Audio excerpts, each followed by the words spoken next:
বন্ধুরা, জাহান্নামের শাস্তি কেমন হবে জানেন? জাহান্নাম এমন একটা ভয়াবহ স্থান যেখানে অতি তুচ্ছ শাস্তিও দুনিয়ার সবচেয়ে কঠিন কষ্টের চেয়েও ভয়ঙ্কর হবে।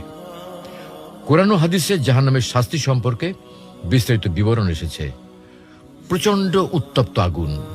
আল্লাহ বলেন, জাহান্নামের আগুন খুবই ভয়ঙ্কর, তা মানুষের চামড়া ঝলসে দেবে।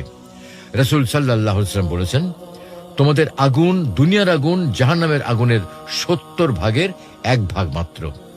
জাহান্নামীদের তৃষ্ণার্ত করে রাখা হবে, কিন্তু তাদের পান করার জন্য দেয়া হবে খুবই গরম পানি, যা তাদের অন্ত্র নাড়িভুড়ি টুকরো টুকরো করে ফেলবে। তাদের পান করানো হবে গলে যাওয়া ধাতব পদার্থ ও পুঁজ, যা গিলে ফেলার মতো হবে না, বরং তারা চরম কষ্টের মধ্যে থাকবে। জাহান্নামীদের ক্ষুধার্ত রাখা হবে, কিন্তু তাদের খাবার দেয়া হবে জাক্কুম গাছের ফল, যা এতই বিষাক্ত